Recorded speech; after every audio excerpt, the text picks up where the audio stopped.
Good morning, everybody. How's everybody doing today? Good, that's it, just good.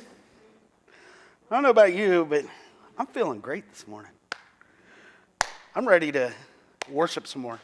I say I don't preach today, and we just sing songs all day. Is that cool? Okay, I'll preach. You guys don't sing anyway. Okay, I'm going to have you guys move more towards the center, because I'll be turning this way a lot again. You guys are fine. I just wanted them to move. Has everybody got an egg? Everybody got an egg? We're going to do something special today. Just hold on to that. You might want to get it warm. So hold on to it and get it warm because they are cold. You're like, oh no. So over the last few weeks, we've been talking about how we play Russian roulette with our souls, and how we take these sins that are in life and we think, this is okay, and we're playing with fire, and we're putting our hands in fire, and we're playing with eggs.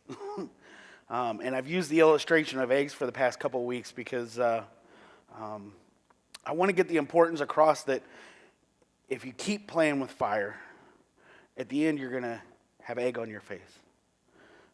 If you keep cracking eggs over your head and keep playing with these things in your life, then eventually you're going to get egg on your face. And today I want to go a little bit different route. This is one of my favorite stories in the Bible. It's in John chapter 21. And in this story, the disciples, Jesus has already died. He died on the cross, and he was gone for 3 days, buried in a tomb. Disciples were all freaking out. 3 days later, he meets them. He sees them again for like 3 different times, and this is the third time that he sees them, or that the disciples see Jesus. And so this part of the story, Jesus has already walked with them for 3 years. They were disciples under him for 3 years. They were given instructions by Jesus to go, when he died, to go and wait for him, and that he would return in 3 days, that he was going to raise from the grave. And after he died, they kind of freaked out a bit. So at this part of the story, I'm just going to read it. I'm going to start out with reading it. So John chapter 21. Later, Jesus appeared again to the disciples beside the Sea of Galilee. This is how it happened. Several of the disciples were there. Simon Peter, Thomas, nicknamed the twins, Nathanael from Cana in Galilee, the sons of Zebedee, and 2 other disciples. Simon Peter told them, he said, I'm going to go fishing. Well, we'll come too, they all said. So they went out in the boat, but they caught nothing at all. At dawn, Jesus was standing at the beach, but the disciples couldn't see who it was. He called out, fellows, have you caught any fish? No, they replied. Then he said, why don't you throw your nets out to the right side of the boat, and you'll get some. So they did, and they couldn't haul in the net because there were so many fish in it. Then the disciples Jesus loved said to Peter, it's the Lord. When Simon Peter heard that it was the Lord, he put on his tunic, for he had stripped for work, jumped into the boat, and headed to shore. The others stayed with the boat and pulled the loaded net to the shore, for they were about 100 yards from shore. When they got there, they found breakfast waiting for them, fish cooking over a charcoal fire with some bread. Bring some of the fish you have just caught, Jesus said. So Simon Peter went aboard and dragged the net to the shore. There were 153 large fish, and yet they hadn't torn. Now, come and have some breakfast, Jesus said. None of the disciples dared to ask him, who are you? They knew it was the Lord. Then Jesus served them bread and fish. This was the third time Jesus had appeared to his disciples since he had been raised from the dead. So, this story is very important on a lot of levels, and I could probably preach 7 different sermons off of just this part of the story because there's so much going on here. But I want to focus on one. There's some things I really want to point out to you. Now, to point out what's going on in this story, I need to go back to the beginning of the disciples and Jesus. So, in the beginning, the disciples were all fishing. Some of them. Some of them were fishermen. And Jesus came to them, and he told them that he wanted them to follow him. And it says that they dropped their nets, and they followed him. And he told them that he wanted to make them fishers of men. You all know that story? Okay. So here they drop everything that they knew.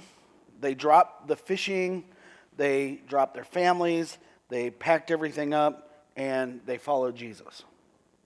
And they followed Jesus for 3 years.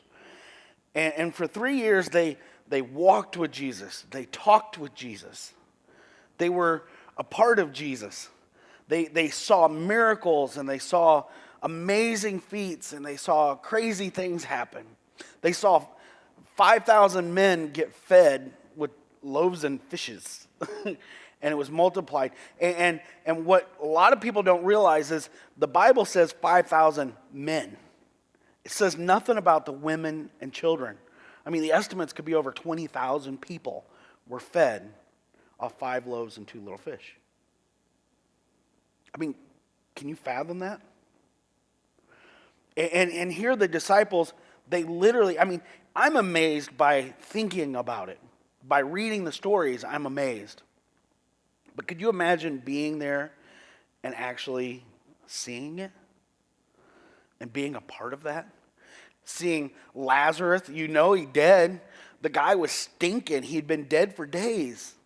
I mean, can you imagine that place is hot. I know if I sit in my house for 3 days without showering, I'm going to be stinking. Can you imagine how bad this dead guy was? And they saw Jesus walk up and say, Lazarus, come out. And they saw a man that they knew was dead come walking out of his own tomb. And then they go through the tragedy of Jesus dying, or at least what they thought was a tragedy. You know, and it was so bad, and they were so scared that they all ran and hid when everything was going on. And Peter even denied Jesus, denied who he was. One of the disciples had betrayed Jesus in the first place. And the important thing about this story is that through everything they saw, what's the first thing they did? The disciples go back to where they started. They go back to fishing.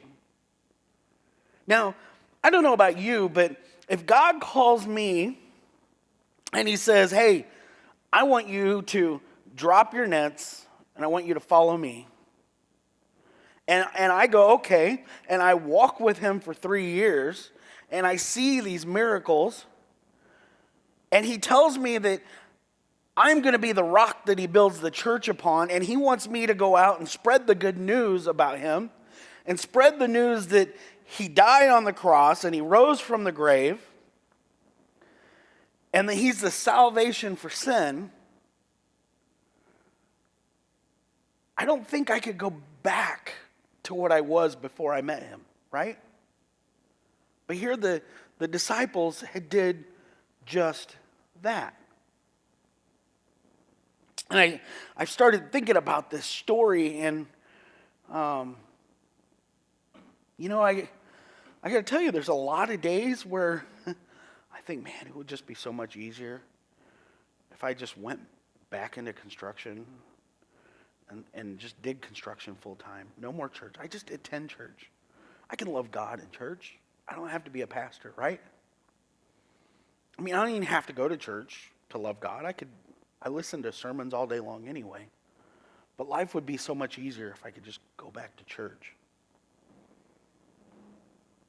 And then there are some days where I just get so down that I'm like, I see some of my friends partying and doing the things they're doing, and you get that brief moment of, man, today's one of those days. If somebody presented that in front of me, it'd be on like Donkey Kong. You know what I mean? Have you ever felt that? And it's hard for somebody who's battled addiction, because that's always that ever-present thought. That the life you had was, I don't want to glorify what I did in my life. And it destroyed me. A lot of things destroyed me. A lot of things that I did, I have to live with. But there are a lot of times that I make great memories. There's a lot of things I've done in my life that I would never have done had I not been who I was. And part of my drug addiction caused me to, I would work a job, I would succeed, and then once I started succeeding, I'd start partying more, and the drugs would take over, and I would destroy my life and stop going to work, and then I would have to start over. And I would decide I'm going to quit doing drugs. I'd get a new job. I'd succeed at that job. As soon as I started succeeding, I'd party, I'd do drugs, I would destroy my life, destroy my job, and this went on for years, over and over and over. And but through that destruction and through all that pain, I moved a lot. So I've seen a lot. I lived in LA, and then I moved to New Hampshire, and then to Boston and New York and the Virgin Islands. There were a lot of good memories that have come from the bad times, right? We all have that. And it's not a bad thing to say, you know what, I did have a good life in those times, even though I had this egg that I was holding on to that was destroying me. And for me, I had dozens of eggs that I carried around. And the eggs I carried were not hard-boiled at all. They were raw. And I was breaking them over my head left and right. But there are times where, I had a lot of friendships through those experiences. I've got friends from the Virgin Islands that are going to be friends of mine for life, and I'm happy that I'm not who I was, and I'm happy that I've changed, and they can see that change in me. But I remember we had a lot of good times. We had camaraderie, we had fellowship. Even with my biker friends, there are times where I'll get out with all my biker buddies in Illinois, and all they do is party and drink. A motorcycle ride is from bar to bar to bar to bar to bar, and it's really hard not to join in sometimes. Because there's that camaraderie that comes with that feeling of togetherness, that feeling of love, that feeling of being with other people like that, right? And so, even in the bad stuff, there's some good memories and some good things that can come from that. And I think that's why sometimes we hold on to those eggs. It's because it's easier. But see, here the disciples, they were going through that, and Jesus came and he called them and he said, "Follow me, give up your nets." And much like all of us, God reached into everybody in this room's heart at one point. And he touched you in a way. And he said, you know what? I want you to drop your net and follow me. I want you to let everything go, put it all aside and follow me. I want to take you out of what you had, and I want to give you something more. And we've had that experience. And we've taken the eggs that we've had, and we've given them over to God and said, here you go. I don't want them. For me, it was in 2008. I was knelt in front of my church my childhood church in Pekin, Illinois, and I'm knelt in front of this church in the altar, and it's a Wednesday night, and there's all kinds of people there, friends that I hadn't seen in years from high school, families that, I mean, they knew me. They knew what kind of person I had become. And I can imagine the things that were said when I walked into that church. There's Donnelly. Yep. See, at that point, I was still fishing. And that day was the day that Jesus came to me and he said, I want you to drop all this. And I said, God, I want to drop it. I want to follow you. And I handed all my eggs over to him and I said, here, take these eggs out of my life. I can't get rid of them. I've tried for years, but I keep breaking them all over me and I can't juggle. I suck at juggling and I'm trying to juggle eggs and I'm covered. Can you wash me? Get this egg off me. And he did. And he took those eggs from me. And it was great. And the joy and the feeling I got from that. And the release. You know, I don't know about you, but addiction is not easy to overcome. It's not. I tried for years and years and years, and it's smoking and drugs and alcohol and whatever your addiction is. I mean, food, sex, whatever it is. Everybody's got some form of an addiction. Whether you crave attention, you crave love. I mean, there's something that you need, that you seek, that makes you feel good, right? And so here I gave my eggs to God, and for the first time in my life, I felt like it was gone. I felt like they were really gone. And I didn't need it anymore, and I didn't want it anymore, and I didn't desire it anymore, and I felt like my addiction was gone. And so I said, all right, God, you saved me.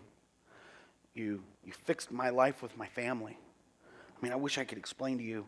One of these days, my father is going to come, and I'm going to make him get up here and talk. Because I would love not only for me to hear his side of the story, because we never really talk about it, but to hear how it made him feel. I know how he feels now. I mean, he's made it really clear to me how he feels now. He tells me he's proud of me.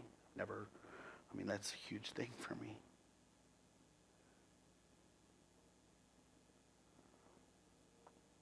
But it was a relief that all this was gone.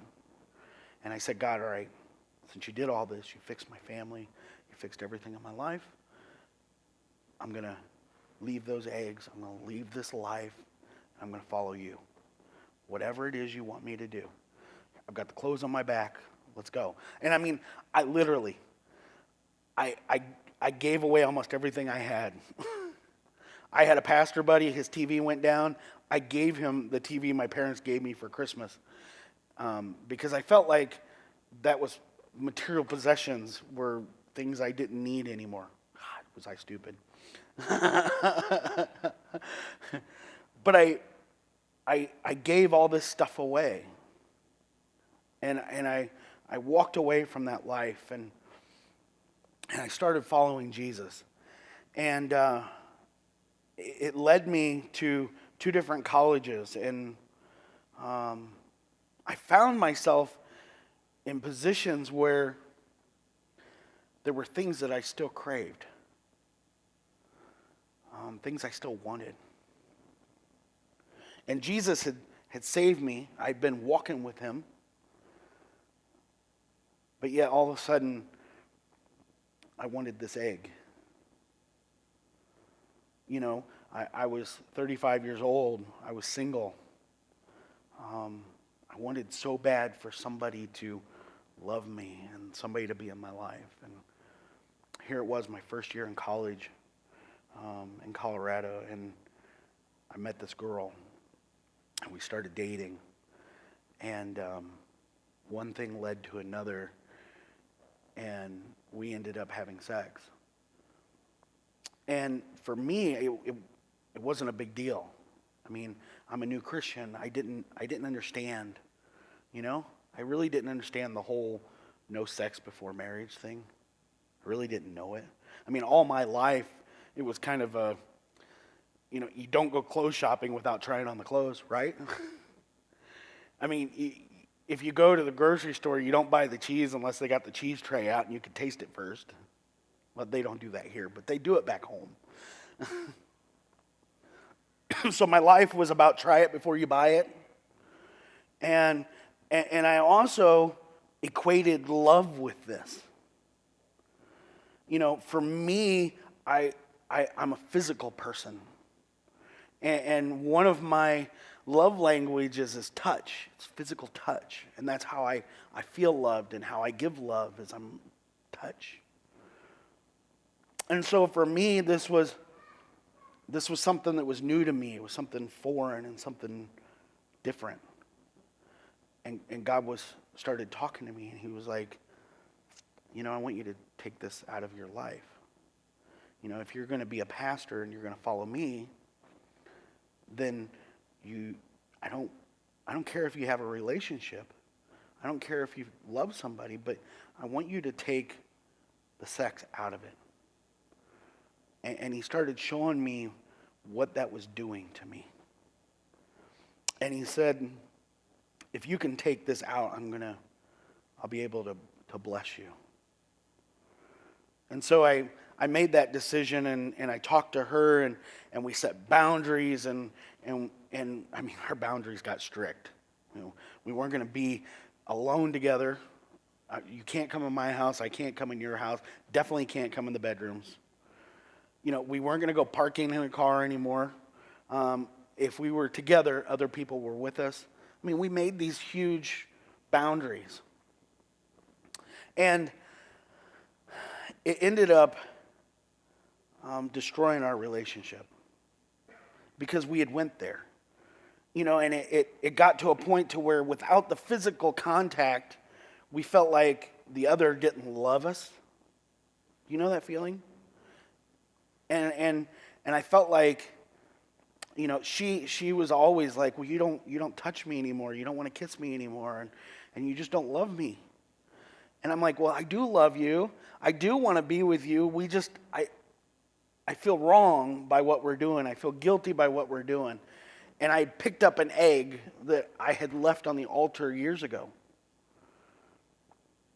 And I'm trying to give this egg back to Jesus and saying, I'm sorry, I picked it up, I don't want it, and it ended up destroying our relationship. And then later on in college, there were some times where, some things happened to me. I went through a really nasty divorce. And one night I'm out, and here I am. I mean, I'm angry, I'm hurt, I'm broken, and I'm like, God, I did everything right in this relationship. I waited until marriage to have sex with her. I did the right thing. And come to find out, she wasn't right for me. And she destroyed me, and she left me, and I went through suicide again. And here I am. I'm like, I'm a pastor. I was working as a youth pastor at the time, and I'm going through this, and I mean, I was feeling that I didn't want my life anymore. And I started picking up those eggs again. And one night I was out with my friends, and I mean, I was probably in the worst state I've ever been in my life. I mean, even before I was a Christian and I went through my suicidal stuff, at this point of my life, I was at the worst I had ever been. And I was hiding it. And I was hiding where I was at. And I was trying to be a good Christian. I'd left the church. I'd moved back home. I wasn't going to church. I was devastated. And I was wondering, I felt like God had died and he'd been crucified. And I'm in this 3-day waiting for him to be resurrected, but yet it didn't seem like it was going to come. You know that feeling? Have you ever been there? And next thing you know, I'm gathering these eggs back up. You know, I really felt like God had left me. I felt like I was alone. Like, why did this have to happen? I was happy. I was working great as a youth pastor. She was working in the church with the children, and things were awesome. But sin crept into our lives and destroyed our marriage. And here I felt alone, and I felt abandoned, and I thought, God, why would you let this happen? And before you know it, I'm holding eggs again. And I started hanging out with bikers, and one night I'm out with all my biker buddies, and you know, these guys had gotten close to me, and you know, with them I talked about God a lot, and there was guys getting saved, and you know, and these guys were rough. And I found out that a lot of them were doing coke. And I avoided them for weeks. And then one night I was out with them, and I mean, it was the worst night. You know, my divorce had finally gone through. I felt like because of some of the choices and some of the things that have happened, I lost my district license. I wasn't going to be a pastor, I thought. I thought my life was done. I met with our district superintendent, and it really felt like they just didn't want me anymore. They were really harsh, and it was like there was no understanding of what I was going through in my life, and that there were things that were out of my control and I couldn't handle, and it wasn't something I had done. I was faithful. I loved. And the mistakes I made when I made amends for those. I didn't realize I was doing wrong.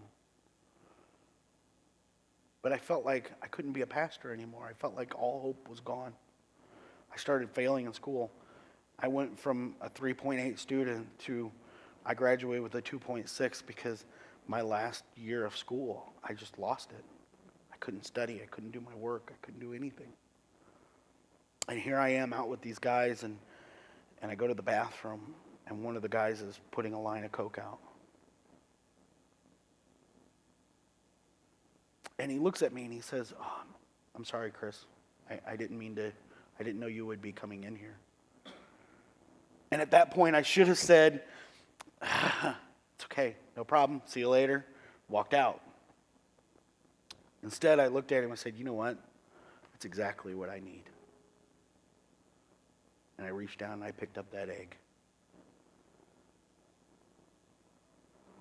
And it was at that moment that I had went back to fishing. And it was at that moment I hear a voice from the shore say, "How's the fishing going? How's the fishing going? Are you catching anything?" And I'm like, "No. I'm in a spot, God. I'm in a spot I don't want to be in. I feel like my life is gone. My life is destroyed. Like everything that I have sacrificed for, everything I've given is gone, and that egg looks good. I mean, it's going to make me feel better." And he's like, "You know what? Why don't you cast your net out the other side?"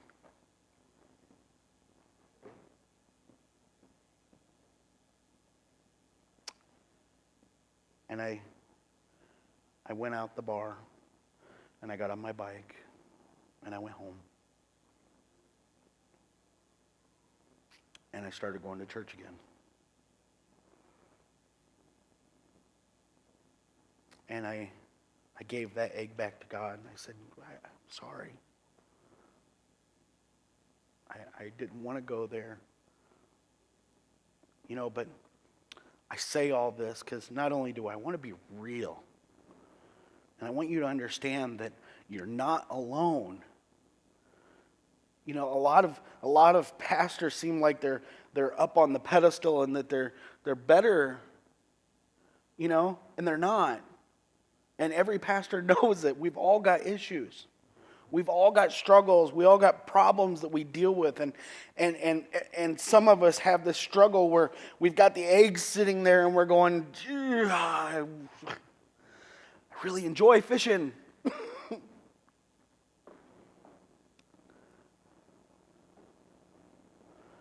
But God doesn't want me to go over to that. He wants me to go over to them. And he's telling me, why don't you try throwing your net out the other side? And he never got on me. Never chewed me out. Never bent me over his knee and spanked me. He never made me feel low. I sure did. And I say all this not just to let you know that you're not alone, but I want you to know that God understands more than you think. Jesus understands a whole lot more than you think. And he knows your weaknesses, and he knows where you have a hard time, and he knows the eggs you're dealing with and the eggs you want to pick up. I gave everybody an egg today because that egg represents your struggles. That egg represents the things that you're going through, the things that could keep you from going to heaven. The things that you would rather go and pick back up and start fishing again. And see, here's the disciples. They walked with Jesus for 3 years. And what do? The first thing they do, they go back to what they were doing before. And we do this. Even I've done this, but the difference is God calls us to go this direction and not this direction. He calls us to stay on one path and not the big path, little path. And we constantly are going the wrong direction. But he's like a GPS going, turn around, you turn right, you turn. And he's standing on the shore and he's guiding us. And it's up to us to listen and to hear his voice. And not only to hear his voice calling for us, but to react to his voice. You see, it's in those times that God's going to talk to you. And it's in those times, and some of those times happen before you pick up the egg, and some of those times happen after you've picked up the egg. For me, it's usually after I've picked up the egg. I'm one of those kids that I have to touch the burner to know it's hot. And then I have to deal with the burns on my hands for a month. The blisters that hurt.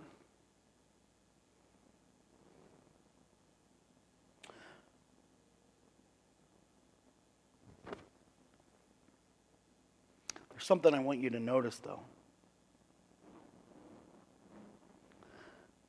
They threw the net out the other side of the boat, and the net filled with fish. And Peter recognized that it was Jesus.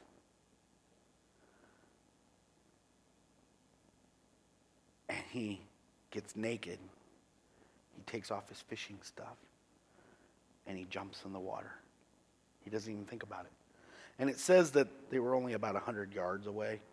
I don't know about you, but if you swam 100 yards, and I'm sure he wasn't laying on his back and doing the backstroke, right?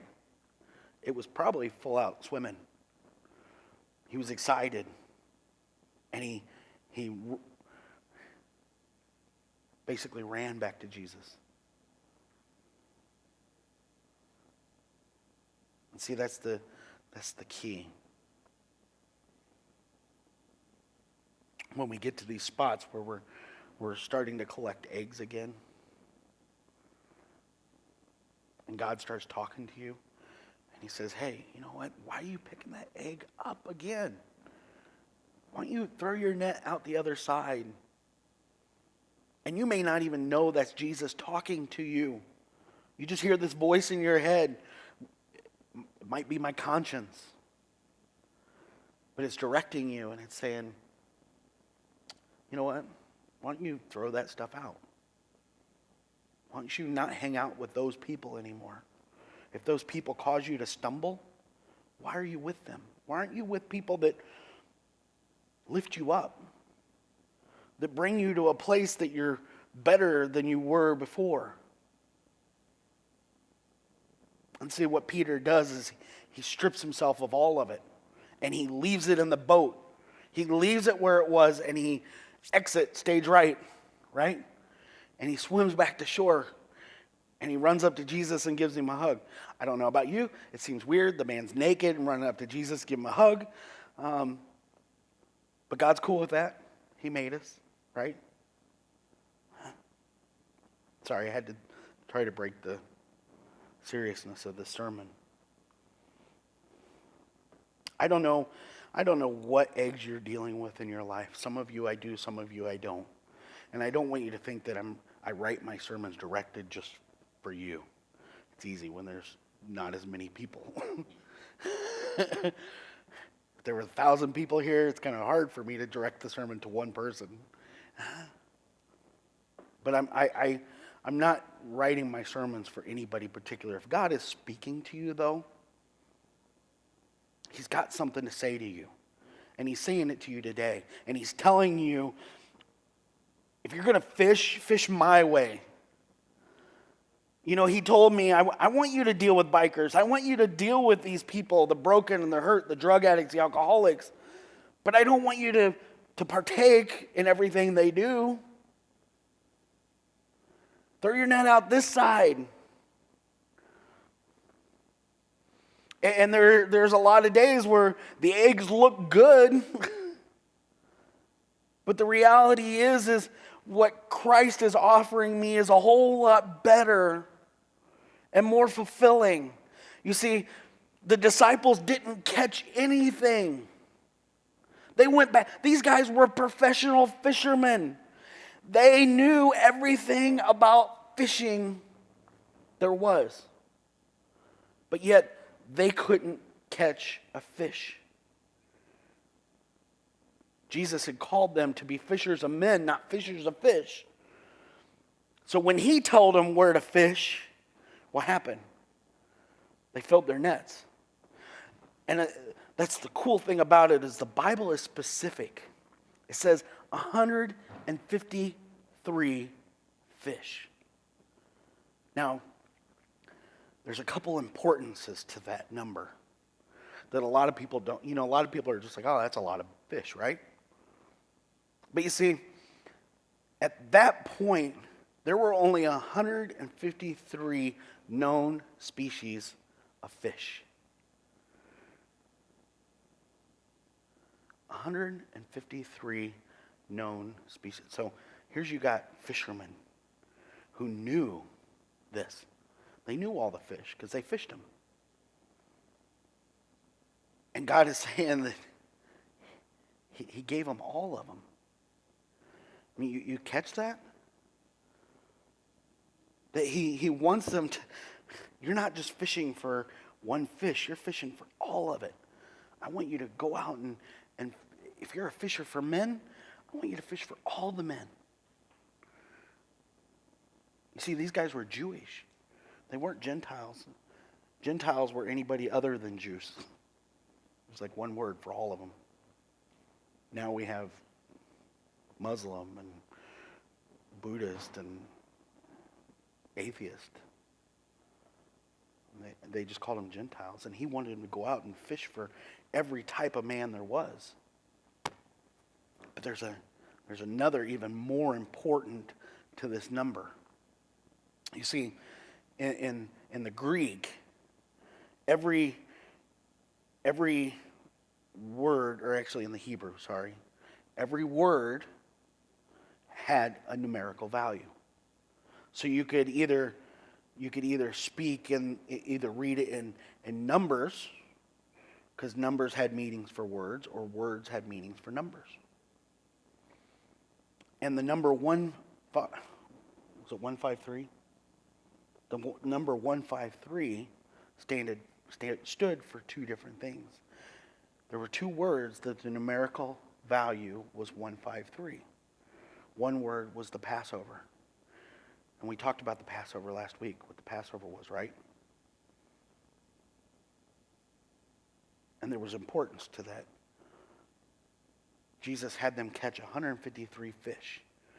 That 153 fish meant the Passover, and it meant the Son of God. The numerical value of the Son of God is 153. So here God's declaring, Jesus was declaring, not only am I the Passover lamb, but I'm the Son of Man, or Son of God. He was saying, I'm God. And see, the disciples knew this, because they knew the significance of the numbers. They knew what numbers meant in the language, because it was all part of their language. It was all integrated into their language. So he made a huge declaration to them, and not only in declaring it, but showing it to them.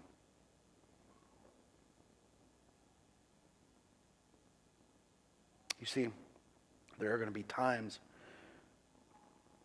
where you want to go back, where you feel like God is not with you anymore, where you feel like God died and he's waiting to be resurrected. But I'm here to tell you that God is still a part of your life.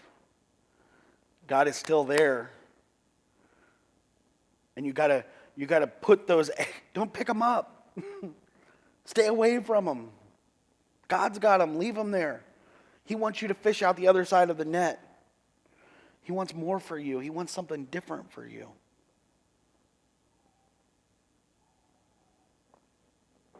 Today we're going to do communion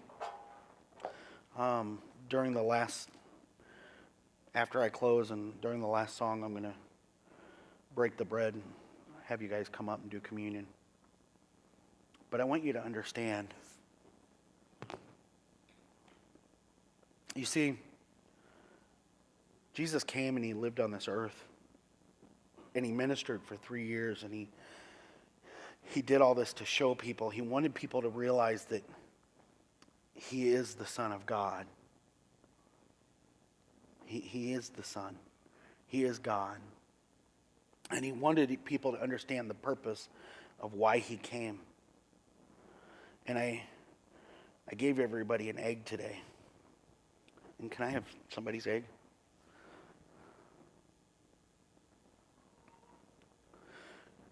And he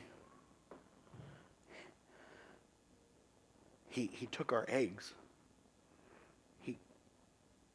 His purpose was he gathered up our eggs. And he held and carried our eggs, and he went through the suffering. See, he was a man that came without eggs. He never dealt with eggs. He never even was tempted by the eggs. I mean, he was tempted, but it didn't really affect him.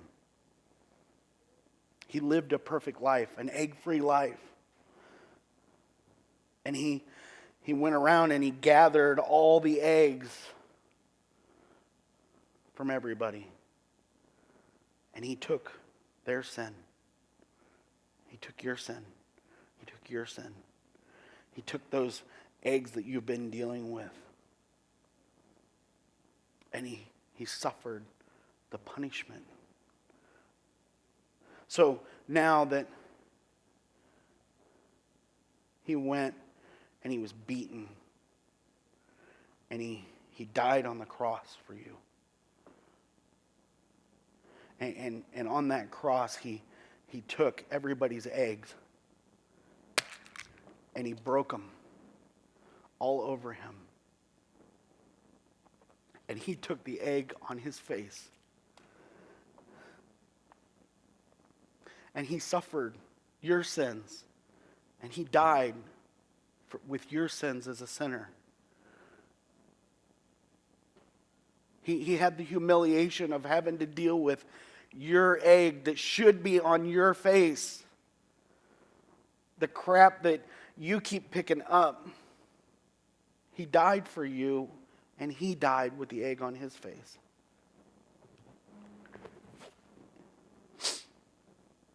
And it probably blinded him the same way. But the thing is, holy cow,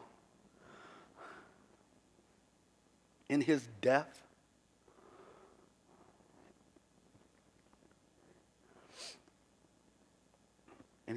he died, and he rose again, and he defeated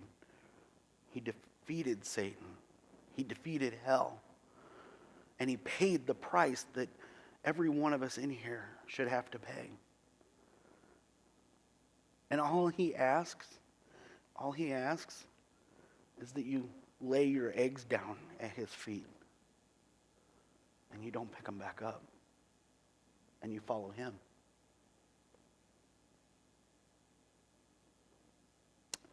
All he asks is that you recognize that he's got the egg on his face for you, and that one day you're going to stand before God.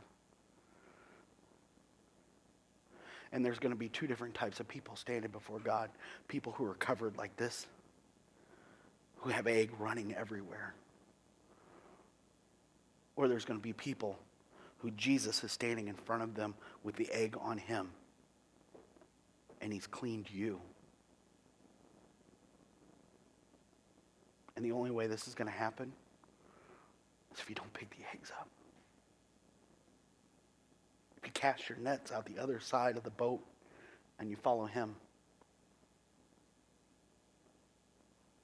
I don't know about you, but I've had a lot of times in my life where I've had egg on my face. And it's not a comfortable feeling. It's not a comfortable place. It's not, I'm standing here right now with egg all over me and it doesn't feel good. It's starting to dry. And I feel like my skin is, it's irritating.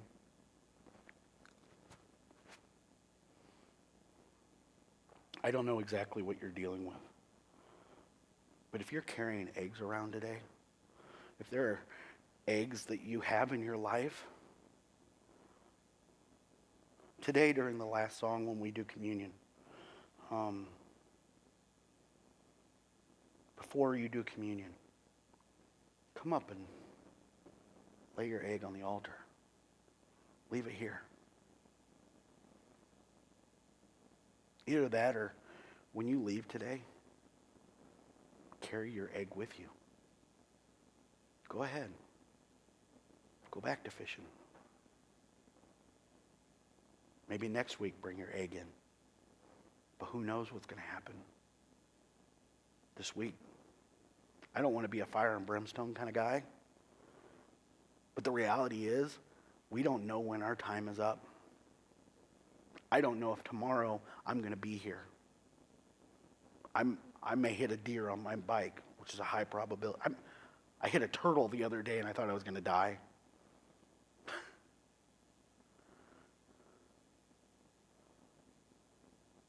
The difference is do you want to continue to carry that egg and hope that you don't end up with the egg on your face? Some of you may not even be dealing with the eggs anymore. Some of you may be in that spot where you've already given the egg up.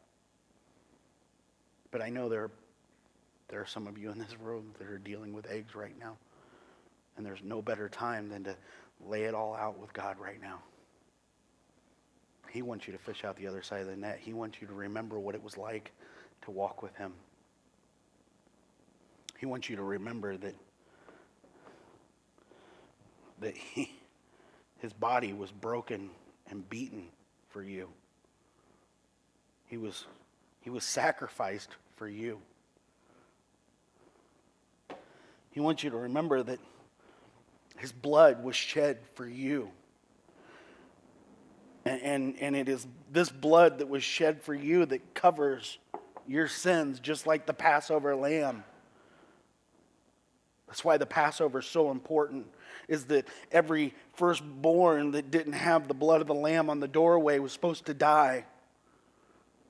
But God gave a way for them to save their families by putting the blood of a lamb on the doorways. And Jesus has come to be that blood on the doorway for you. You just got to paint the doorway with it. So today, I want you to come up, take a piece of bread, dunk it in, and remember that this is a symbol of Jesus' body broken and died on the cross for you, the sacrifice that was made for you, the egg that was taken on his face for you. And this is the blood that he shed for you. And remember this. But if you have an issue in your life, if you've got an egg you need to drop off, there's no better time than now. Come forward. Lay your egg on the altar. Leave it here. Talk to God. Get yourself right. Start fishing out the other side of the boat. And then come do communion. Dear God, I come to you today and I praise your name, and I want you to know, God, that I know that I struggle with picking up the eggs, Lord, and I have my days where I just want to gather them all up and go hide in the corner and eat them.